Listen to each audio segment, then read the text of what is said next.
Every single year, your money is losing value, but it doesn't show up in the way that most people expect. It's not like the dollars you're getting paid with look any different, and it's not like you're getting paid less every year. In fact, you might be even getting a raise every year. But the way this actually shows up in real life is through rising prices.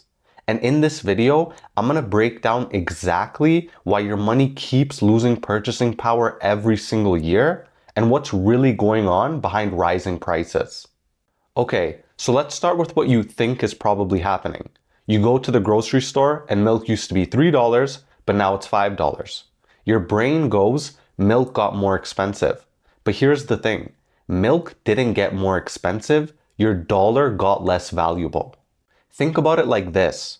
Imagine you're measuring your height with a ruler, and every year someone shaves a little bit off your ruler. So you measure yourself and you think, I'm growing taller, but you're not growing. The ruler is shrinking. And that's what's happening with prices. The milk didn't change. The dollar or the measuring stick got smaller. And here's why this matters. When you think things are getting more expensive, the solution feels like you have to work harder, you have to earn more money, and you have to spend less.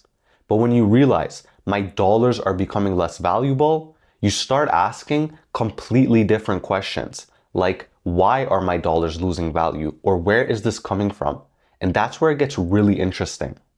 The reason your dollar is worth less is simple.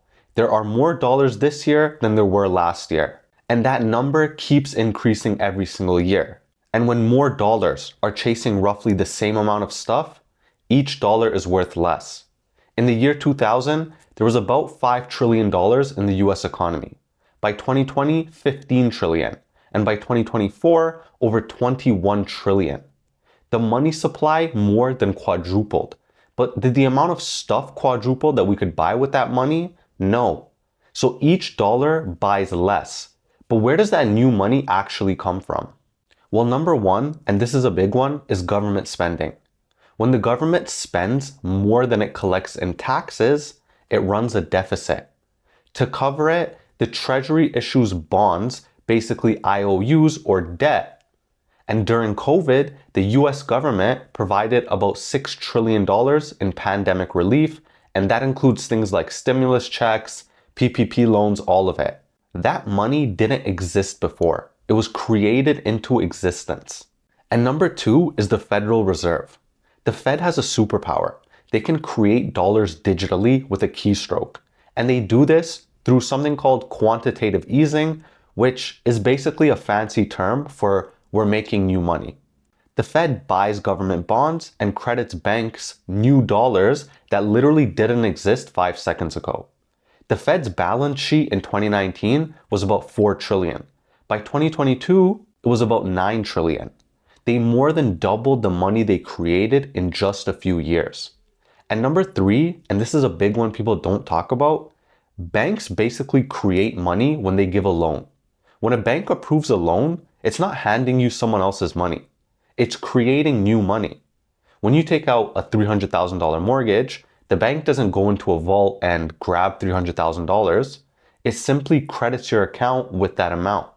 But that deposit, it didn't exist a few minutes earlier.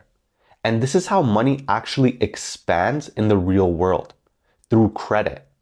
And when borrowing increases, the number of dollars in the system actually increase with it. And that's why periods of cheap credit, they don't just make borrowing easier, they quietly increase the number of dollars competing for the same things.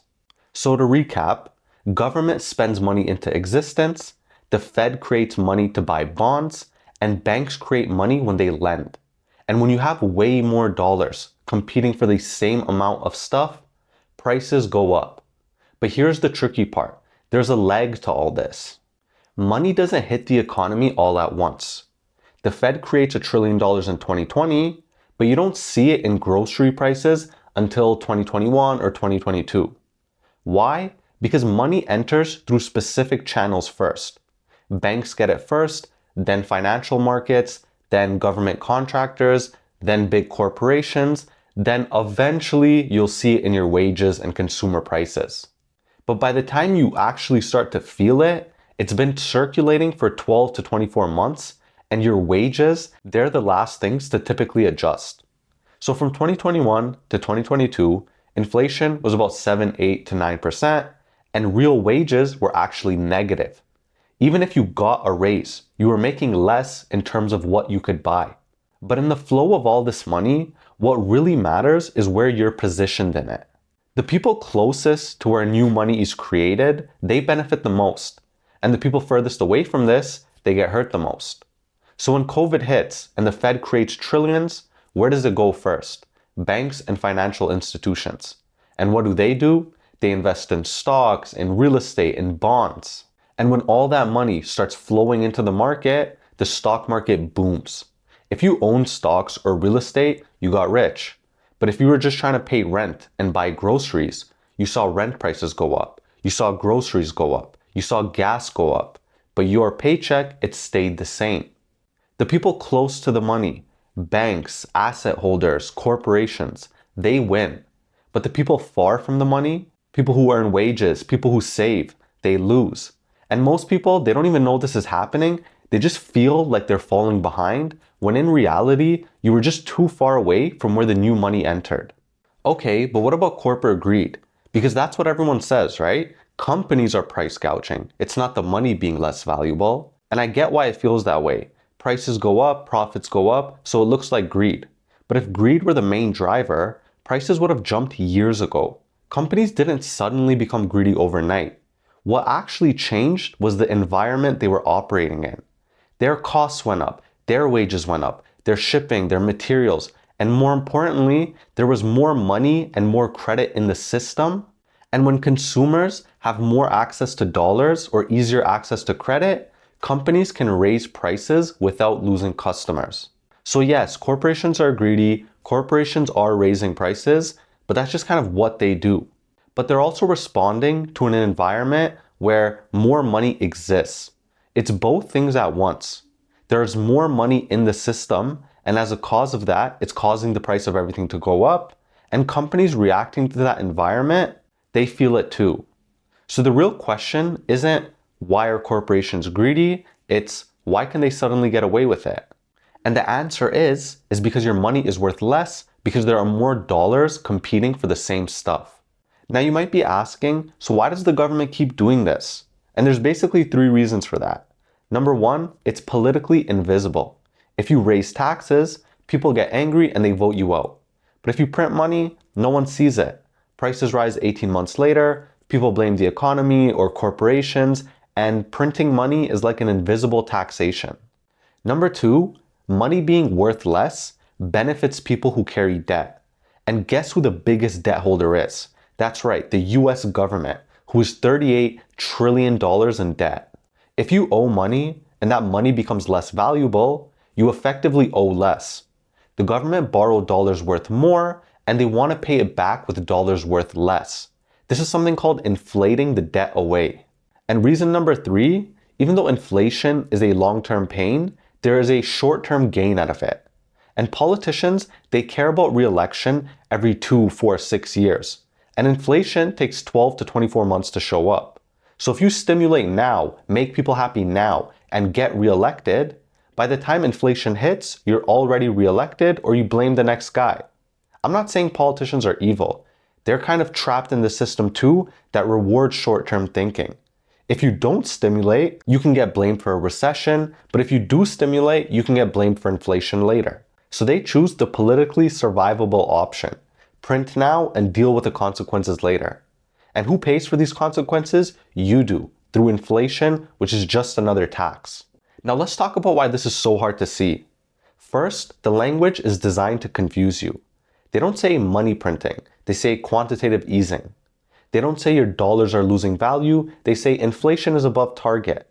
Even the term inflation, it makes it sound like something that just happens, like the weather. But inflation doesn't just happen, it's created by design. And number 2, saving money feels responsible. Your teacher said save, your parents said save. Cash in a savings account, it feels safe. But here's the math. If inflation is 4% a year and your savings pay 0.5%, you're losing 3.5% purchasing power every year. Over 10 years, that's 35%. Over 20 years, that's half your wealth. And this is the tragedy. People who are responsible, who don't take on debt, they get punished. And people who buy assets, who understand the game, they get rewarded. Not because saving is bad, but because the system is designed to devalue cash. And once you can see that, you can't unsee it. So what do you do with this? I'm not going to tell you, oh, invest in these 5 things. That's not the point of the video. The point is for you to understand the game, because once you do, you start asking different questions. Not how do I save more, but what holds value when dollars don't. The people who build wealth, they aren't smarter than you. They just understand the game better. They understand cash is a tool, it's not the goal. And they understand the system rewards asset holders, not cash holders. And once you understand that, you can start taking advantage of this too.